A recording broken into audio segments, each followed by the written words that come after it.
نحن اليوم نصل إلى اليوم الأول لفعاليات منتدى شباب العالم. بالأمس توافدت الوفود المشاركة على المنتدى من جميع أنحاء العالم، ما يقرب من 3203 مشارك من أكثر من 100 دولة من جميع أنحاء العالم موجودين الآن في شرم الشيخ. اليوم تبدأ الفعاليات. أعتقد أن القاعة أو القبة التي أقيمت للاحتفال ستشهد اليوم الاحتفال بداية من 6 مساء.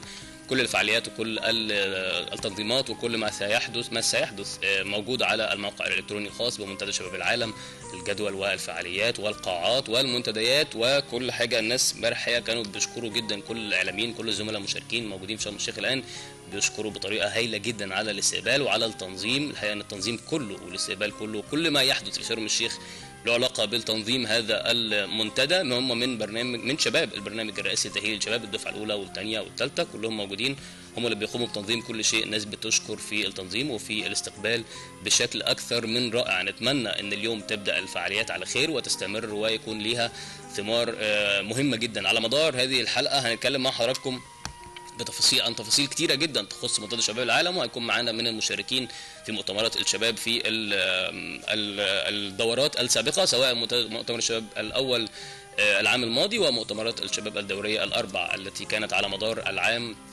من 2016 ل 2017. هنتكلم عن تفاصيل اكتر. يكون معانا اتصالات تليفونيه من الزملاء ومن الساده المشاركون في المنتدى من شرم الشيخ مباشره. حلقه اعتقد انها مهمه، واعتقد ان هي هتكون ليها مردود، لان هيكون فيها معلومات كتيره جدا خاصه بالموضوع الذي سيبدا اليوم.